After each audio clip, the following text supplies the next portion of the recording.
Seguimos entonces. Tenemos, dice, 36 años, fiebre, diarrea copiosa, líquido sanguinolenta, o sea, es un paciente con disentería. Disentería, hace shock, tiene hemorragias, hematuria, leucocitosis, datos de coagulopatía de consumo. ¿Qué significa eso? Consumo de plaquetas, ¿no? Plaquetopenia y prolongación de los tiempos de coagulación. TTP, TP, sangría prolongados y plaquetas consumidas. Y falla renal. ¿Cuál es su diagnóstico primero? No el agente, ¿cuál es el diagnóstico? Tienes sangrados, tienes plaquetopenia, falla renal, falta acá quizás anemia y precedido es un cuadro de disentería, o sea, disentería que me lleva a una coagulopatía de consumo y falla renal. Es un síndrome urémico hemolítico, ¿no es cierto? ¿Cuál es la causa más frecuente de síndrome urémico hemolítico? E. coli entero hemorrágica. Antiguamente, ¿cuál era? Por acá no hay E. coli entera hemorrágica. ¿Cuál era antiguamente? Antiguamente era shigellosis. Salmonelosis es un cuadro autolimitado de diarrea. Crohn viene a ser un cuadro crónico. TBC es un cuadro crónico. ¿Qué es Whipple?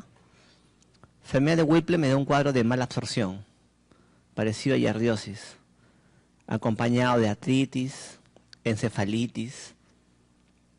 Es lo que puede producir.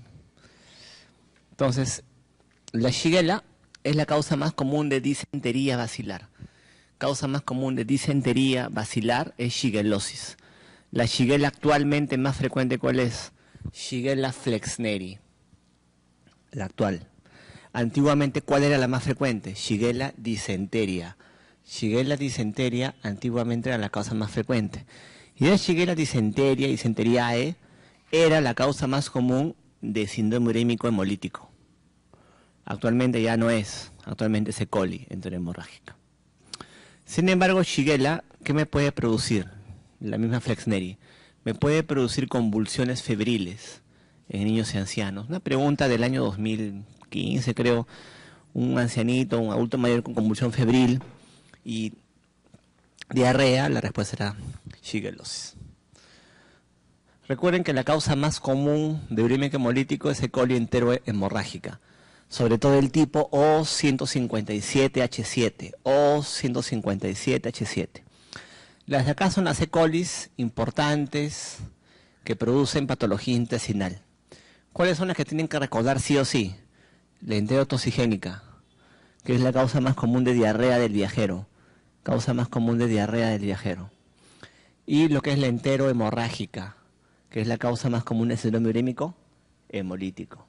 Sobre todo en niños se presenta eso, ¿no? El tipo O157H7. Mira, E. coli enterohemorrágica, 3 a 4 días de incubación, disentería, diarrea sanguinolenta. Y más o menos una semana luego del cuadro de disentería, en 5% de pacientes se va a presentar un cuadro de síndrome urémico hemolítico. La mayoría tiende a la resolución espontánea. O sea, el cuadro se cura solito. Por eso que el manejo de disentería es soporte nomás, en una semana solito se cura. Pero 5%, ¿quiénes son ese 5%? Niños desnutridos sobre todo. Desnutridos hacen urémico hemolítico. ¿Cuál es el cuadro clásico de un urémico hemolítico? Anemia hemolítica, no inmune, o sea, CUM negativo. Plaquetopenia, falla renal. ¿Qué pasa acá? A nivel intravascular se forman trombos. ¿Ya? Se forman trombos a nivel intravascular. Como se forman esos trombos intravasculares, se consumen las plaquetas, se consumen para formar esos trombos. Por eso que bajan las plaquetas. Ahora, viene un glóbulo rojo y contra ese trombo choca. Choca y estalla el glóbulo rojo y libera fragmentos. ¿Cómo se llaman esos fragmentos que produce el glóbulo rojo cuando estalla? Esquistocitos. Esquistocitos son fragmentos de glóbulos rojos. Entonces, plaquetopenia, anemia hemolítica, porque viene el glóbulo rojo contra el trombo y choca y se fragmenta, llamados esquistocitos los fragmentos, y falla renal. Esquistocitosis es diagnóstico de anemias hemolíticas microangiopáticas. anemia hemolítica microangiopática, o sea, la hemólisis se produce dentro de vasos sanguíneos, como en este caso. Ahora, la única causa de anemia hemolítica de ese tipo no es el edema hemolítico. ¿Qué otras causas conocen de anemia hemolítica microangiopática, aparte del edema hemolítico? La púrpura trombótica trombocitopénica, también tienen el HELP, el CID, síndrome de HELP, CID, PTT, SUH, me dan anemia hemolítica microangiopática. ¿Cómo yo sé que es de ese tipo? Porque voy a encontrar esquistocitos. Esquistocitosis, sinónimo de anemia hemolítica microangiopática.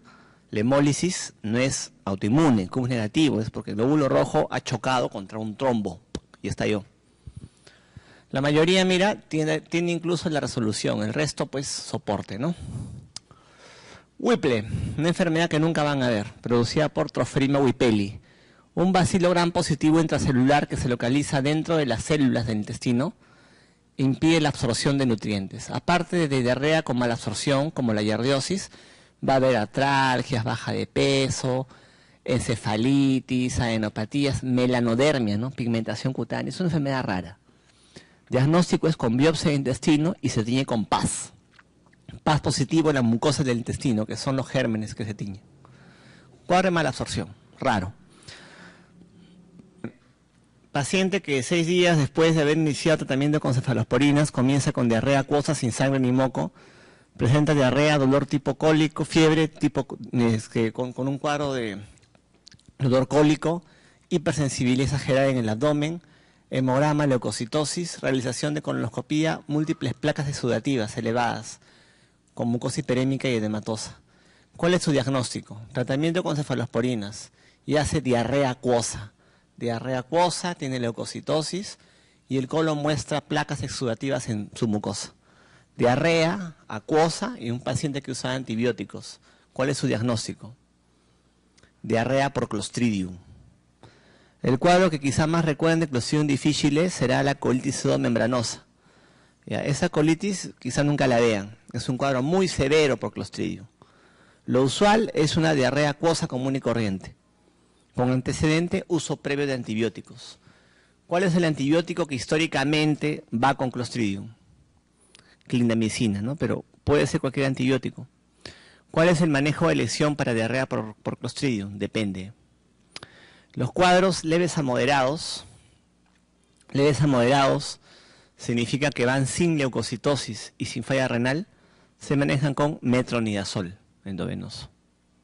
Los cuadros con leucocitosis y con falla renal van con vancomicina bioral. Y la llamada colitis pseudomembranosa se maneja con ambos, vancometro. Acá pues tienen leucocitosis, vancomicina bioral. Clostridium difficile. Este agente pertenece a la flora colónica normal. Representa menos del 5% de la flora colónica normal, pero prolifera bajo ciertas circunstancias. ¿Cuál, por ejemplo? Lo clásico. Uso de antibióticos que me barren al resto de la flora y hace que ésta prolifere. ¿Qué antibiótico históricamente? Históricamente clindamicina. Pero tan igual o más que la clinda, mira, Ampi, Amoxi, cefalosporinas, como la que usó el paciente, ¿no? Cefalosporinas. Y prácticamente cualquier antibiótico. O sea, no esperes que se te ponga solamente clinda. Puede ser ceftriaxona, cefta, cipro, o sea, cualquier antibiótico. ¿Y cuál es su cuadro? Una diarrea intrahospitalaria, de intensidad variable. Desde un cuadro de diarrea acuosa hasta la llamada colitis pseudomembranosa. ¿Qué es esto? Mira, formación de membranas en el colon, disentería, perforación que puede haber. ¿Cómo hacemos el diagnóstico de diarrea por Clostridium?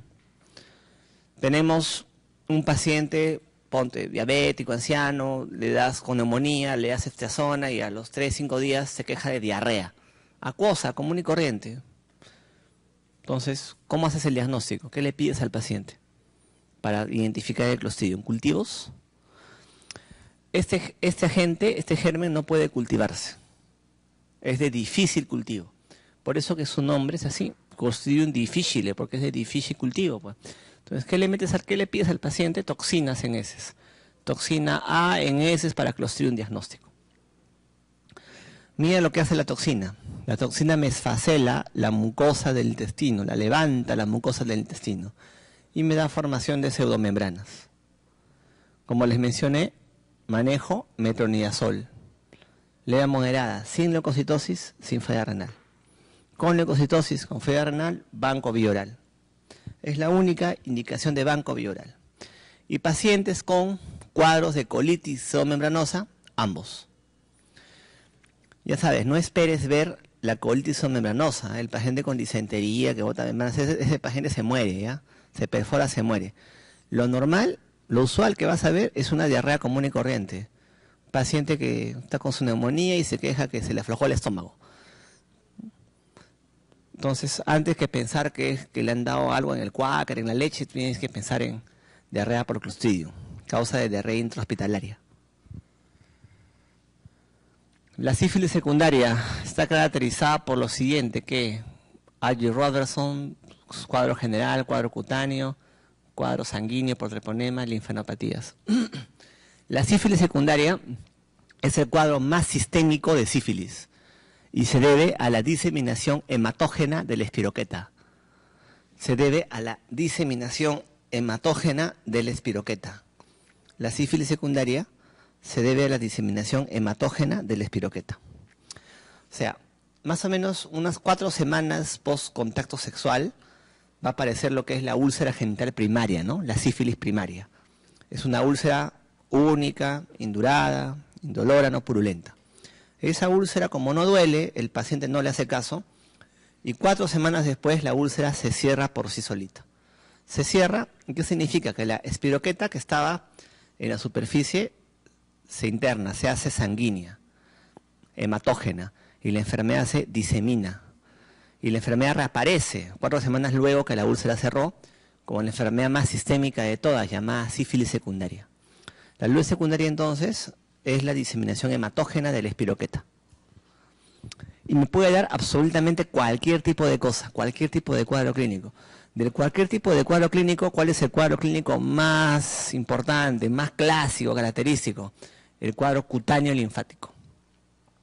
Lesiones maculopapulares eritematosas, diseminadas, sobre todo en palmas y plantas. Lesiones cutáneas, eritemato, descamativas, maculopapulares, sobre todo en palmas y plantas. Y adenopatías.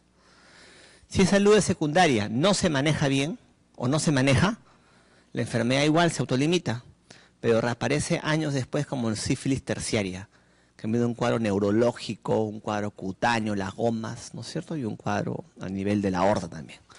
Entonces las pupilas de Argyll-Robertson son características de la neurosífilis tardía, sífilis terciaria. En sífilis secundaria, que es la diseminación hematógena, hay lesiones cutáneas, los y cuadros general, ¿no? Sífilis primaria, úlcera genital primaria, úlcera única, indurada, indolora no purulenta.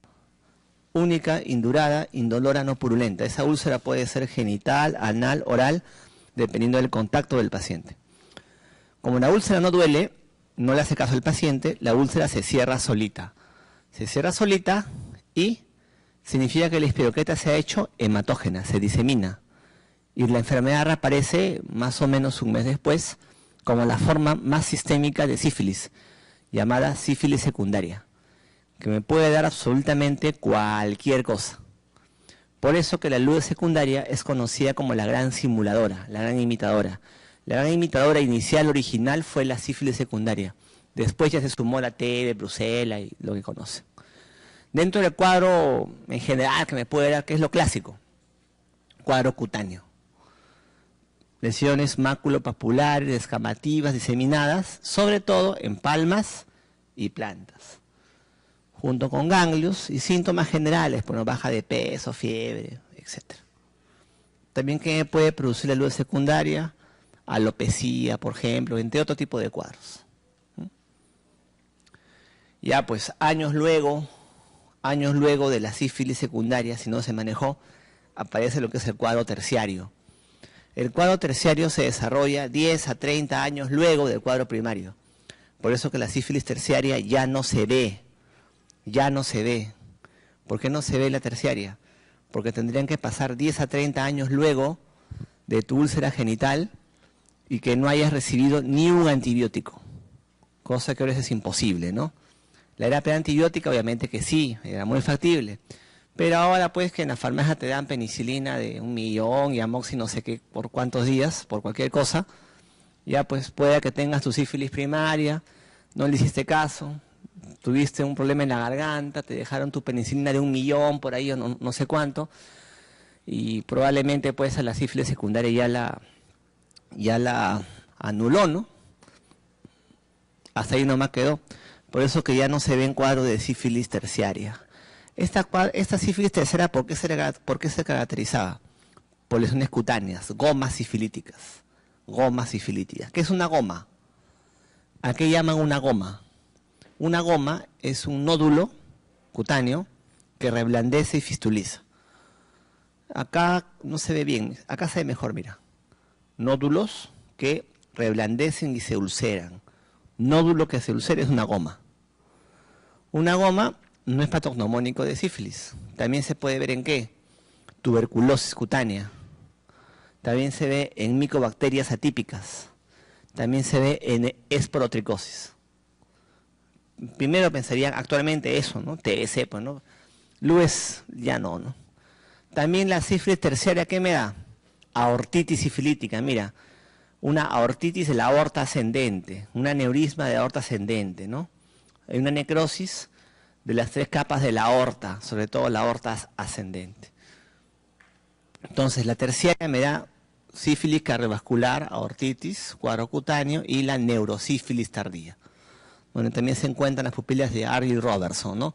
Ahora, hablar de neurosífilis es hablar de cuadros muy diversos. Actualmente se puede ver, sí, neurosífilis, pero ¿qué formas? Formas de meningitis.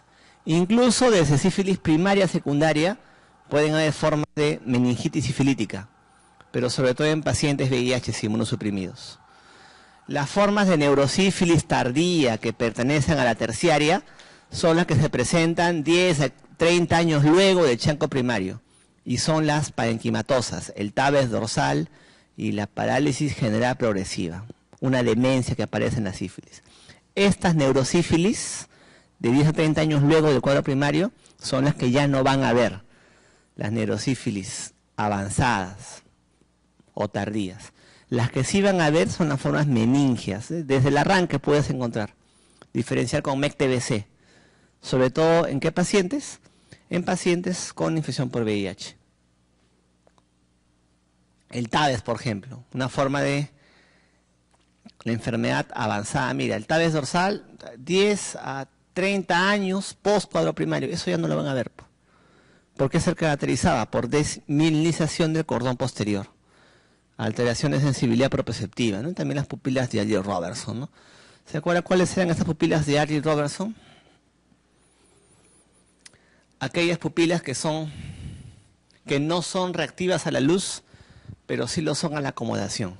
No son reactivas a la luz, o sea, le acercas la linterna a la pupila no hace miosis, pero sí son reactivas a la acomodación. Un objeto se lo alejas y lo acercas y la pupila se dilata, se contrae. O sea, son reactivas a la acomodación, pero no reactivas a la luz. Son las pupilas de Argyll Robertson. Entonces, neurosífilis tienen que saber diferenciar las precoces o tempranas y las tardías. La neurosífilis tardía es la que ya no van a ver, que forma parte de la sífilis terciaria. Las tempranas sí las van a ver como meningitis en pacientes con VIH, diferencial de MEC-TBC. Mira, o sea, hasta 30 años post contagio para que se dé el TABES, ¿no? La parálisis general progresiva es una cuadriparesia asociada a demencia, sea por daño en los lóbulos frontales en el paciente, ¿no? ¿Qué es lo incorrecto con respecto a cuadros oportunistas en SIDA? Se debe realizar quimioprofilaxis con isoniazida. Debe considerarse todos los pacientes la vacunación neumocócica antigripal y hepatitis B. Se recomienda profilaxis para cándida, profilaxis para histoplasmosis con itraconazol, Administrar diaria 10 alternos cotrimoxazol para neumocistosis. Lo de histoplasma depende de áreas endémicas, o si tuvo el paciente previamente histoplasma se puede dejar profilaxis. Donde sí siempre hay que dejar profilaxis es cuando el CD4 cae a menos de 200, ¿no? Menos de 200 se deja cotrimoxazol una vez al día. ¿Contra qué te protege? Contra neumocistis, contra toxoplasma y contra coccidias. Cotri con CD4 menos de 200 me va a proteger contra neumocistis, contra toxoplasma y contra coccidias. ¿Ok? ¿Profilaxis para cándida se deja? No se deja profilaxis para cándida, ojo. Solo se maneja si tienen la complicación, el muguet o la candidiasis esofágica. Sí se vacunan y también se da profilaxis con isoniazida, ¿no? Recuerden que el manejo para candidiasis es ¿con qué? Con fluconazol. En casi todas las formas clínicas de candidiasis se deja fluconazol, excepto en la candidiasis diseminada sistémica. La candidiasis diseminada sistémica, ¿con qué se maneja? ¿Qué antimicótico usamos ahí? O sea, todas las candidiasis, esofágica, mugues, fluconazol. Pero la sistémica es con equinocandinas, caspofungina, equinocandinas. Mira, 3 meses, trasplante hepático. Miren el tiempo, a 3 meses. Sigue inmunosupresores. Tos, disnea, fiebre. Patrón intersticial en placa de tórax, leucopenia, trombocitopenia, elevación de transaminasas. 3 meses, más de un mes post-trasplante con un cuadro pulmonar, afectación pulmonar intersticial. Se dice intersticial que es una neumonitis, ¿no? Neumonitis, no es neumonía, es neumonitis. Entonces, agente principal de neumonitis en un post-trasplantado es citomegalovirus, ¿no? Y todo lo que es citomegalovirus, ¿con qué se maneja o se previene? Ganciclovir, ¿no? Miren el tiempo, es importante, un mes post-trasplante, ¿no?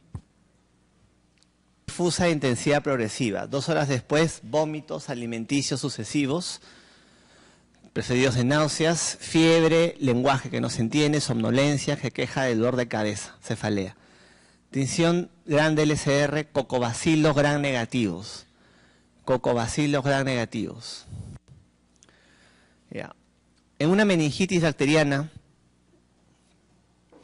aparte del análisis citoquímico, ver las células, las proteínas, ¿no? Glucosa, todo, también lo tienes con GRAM, ¿no?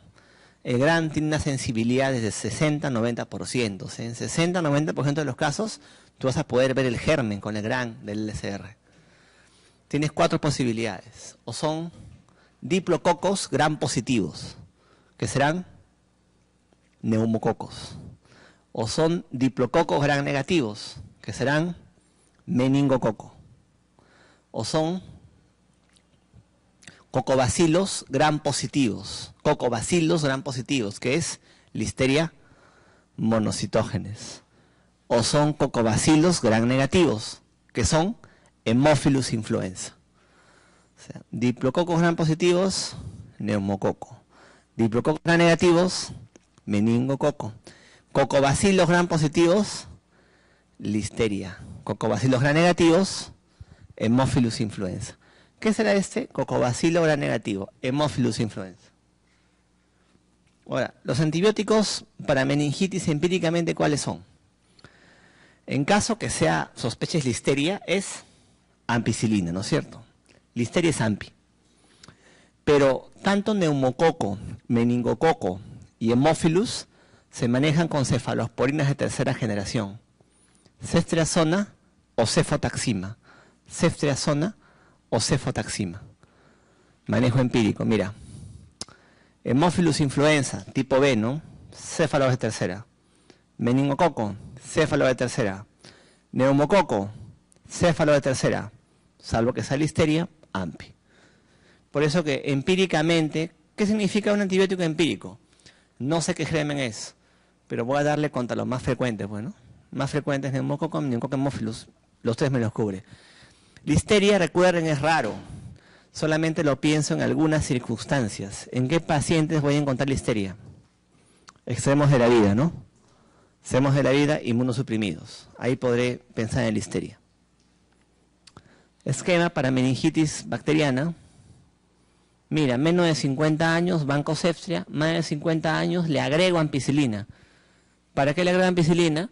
Porque justamente mayores de 50 años es probable que haya listeria. Tifus epidémico o exantemático.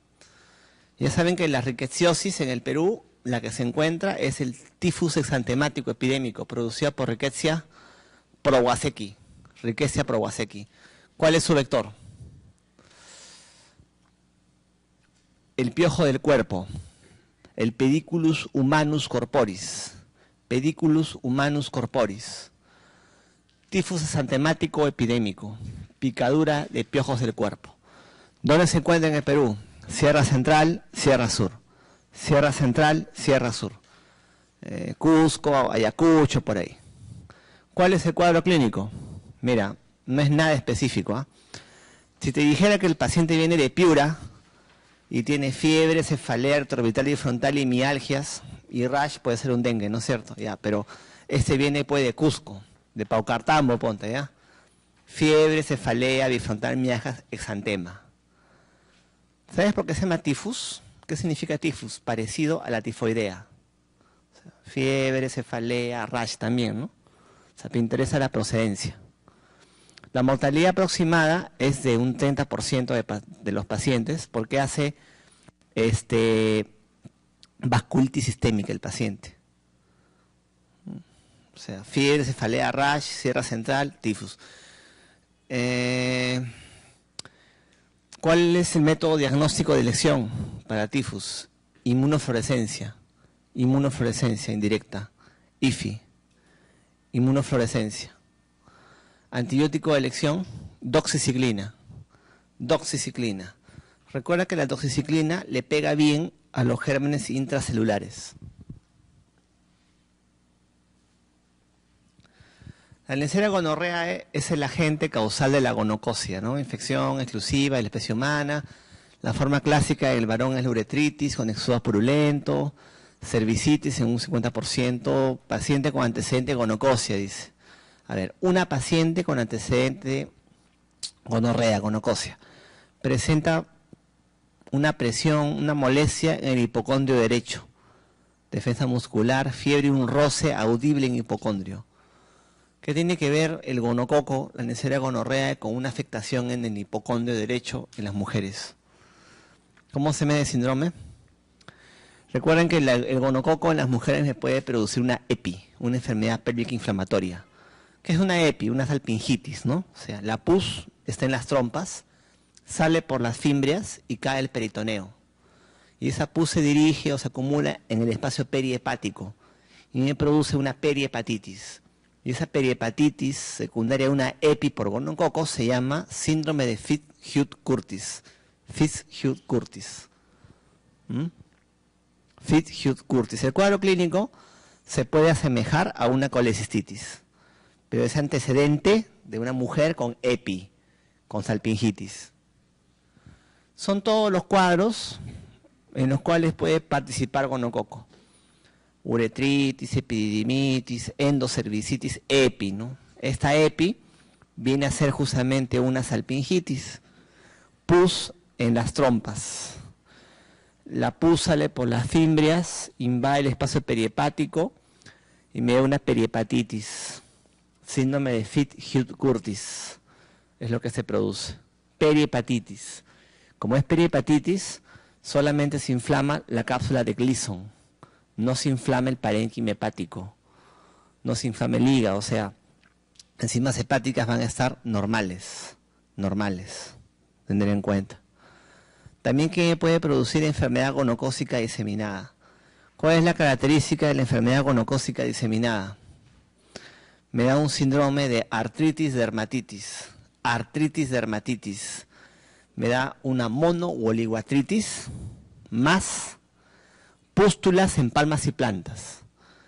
Pústulas en palmas y plantas más una mono u oligoartritis. Mira, uretritis, cervicitis, pústulas en palmas y plantas, ¿no? Abajo está el hígado, cápsula de Gleason, y abajo el peritoneo parietal. Mira cómo están las adherencias. Por eso que te ponen una pregunta, se ausculta un roce en la zona, ¿no? Un frote, justamente por las adherencias que hay. Fitchett Curtis. ¿Cuál es el antibiótico de elección para gonococo? Todo lo que es gonococo, ¿con qué se maneja? Ceftriaxona. Ceftriaxona, antibiótico de elección. Chancro sifilítico a los 24 años, no fue tratado,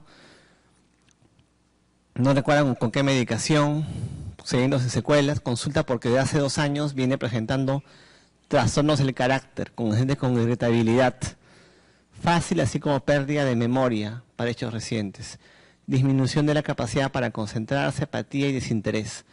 En el último mes, el paciente camina aumentando la base de sustentación y con apoyo en los talones. Tuvo sífilis a los 24 años, no refiere la edad actual, ¿no? Ha recibido aparentemente antibióticos, pero no recuerda cuánta dosis ni qué tipo de antibiótico. Y luego, de hace 2 años, presenta cambios en el carácter, es irritable, no se concentra, apático y camina con la base de sustentación y se apoya sobre los talones. Se apoya sobre los talones cuando camina. Es una marcha que me dice que hay compromiso del cordón posterior. Una marcha neuropática, típica del compromiso del cordón posterior. Entonces tuvo sífilis y luego tiene compromiso neuropático y un compromiso a nivel también central, ¿no? En la cognición, cognitivo, pérdida en la memoria, como una demencia está haciendo el paciente. ¿Qué cuadro clínico crees que está haciendo? Una neurosífilis terciaria, ¿no es cierto? Puede ser la parálisis general progresiva o puede ser un tabes dorsal. ¿Con qué se maneja? Penicilina, ¿no? Recuerden que todo lo que es LUE se maneja con penicilina. ¿Qué puede pasar? Puede que hayan manejado su chancro sifilítico, pero acá solamente se da una monodosis de la penicilina. Para neurosífilis son 10 dosis, 14 dosis. Entonces, una sífilis primaria con títulos de BDRL o RPR que no disminuyen, tienes que pensar que quizás sea una neurosífilis en sí, porque la neurosífilis requiere más dosis de penicilina. ¿Ah? Esta pregunta va con respecto a Vibrio cólera, ¿no? Los microorganismos del género Vibrio causan gran número de síndromes infecciosos. Entre ellos destaca el cólera. De esa infección, ¿qué es lo correcto? La forma epidémica más intensa es el cólera, que se observa en un 30% de pacientes. Es una enfermedad diarreica aguda que en pocas horas causa una rápida deshidratación, pero nunca la muerte. La ingestión de agua contaminada con heces humanas es el principal mecanismo de transmisión. La susceptibilidad de cólera no se influye por el sujeto con grupo ABO, pero la incubación es entre 8 y 10 días, ¿no? Se transmite por agua contaminada, sobre todo, ¿no? Con heces humanas. La mortalidad en el cólera es algo variable, ¿ya? Va del 5 al 30%. En realidad, el paciente puede deshidratarse tanto que puede llevar a una falla renal, ¿no? Recuerden que la falla renal es la causa más frecuente de mortalidad y complicación en estos pacientes. ¿Por qué se produce el cólera? Se produce por la enterotoxina colérica. La enterotoxina colérica. ¿Dónde actúa? Actúa en el receptor gangliósido GM1 del enterocito. Receptor gangliósido GM1 del enterocito. ¿Qué es lo que hace? Miren, me aumenta lo que es el AMP cíclico. La toxina se interna y aumenta el AMP cíclico. O sea, interactúa con el GM1 del enterocito y al final me aumenta lo que es el AMP cíclico. Ese aumento de AMP cíclico me inhibe la absorción de sodio y cloro y me aumenta la secreción de cloro y bicarbonato. ¿Cuál es la consecuencia? Diarrea acuosa con aspecto de agua de lavado de arroz. Es lo clásico. Diarrea acuosa con aspecto de agua de lavado de arroz.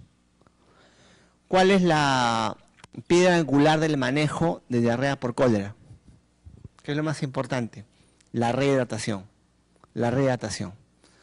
Si usamos antibióticos, usamos doxiciclina. ¿Y el antibiótico para qué se da? Para evitar que el paciente contagie al resto. Toda diarrea, recuerda, pasa por sí sola, se cura solita, en menos de una semana. Pero yo voy a dar doxiciclina para evitar que el paciente contagie a otros. La piedra angular, lo que van a marcar en el examen va a ser rehidratación primero.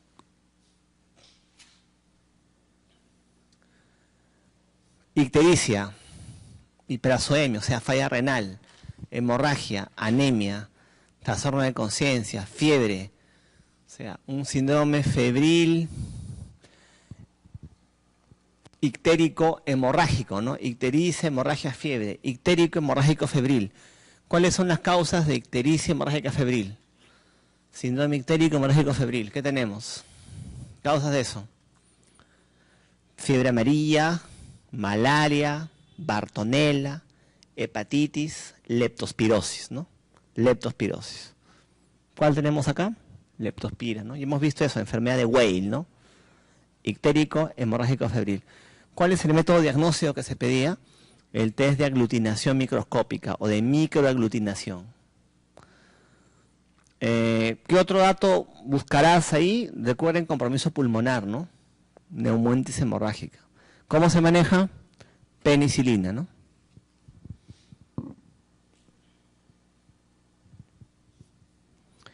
¿Cuál de los siguientes patógenos entéricos es invasor de la mucosa intestinal en su mecanismo patogénico? Viro parahemolítico, cólera, estafilo, perfinges, E. coli enterotoxigénica, ¿no? El parahemolítico. Los demás producen solamente la toxina entérica, ¿no? Toxinas entéricas. El último, recuerden, la E. coli enterotoxigénica, recordad que es la principal causa de diarrea del viajero. Recuerden que la E. coli enterotoxigénica va a ser la causa más frecuente de diarrea del viajero. El manejo va a ser solamente soporte en ese caso.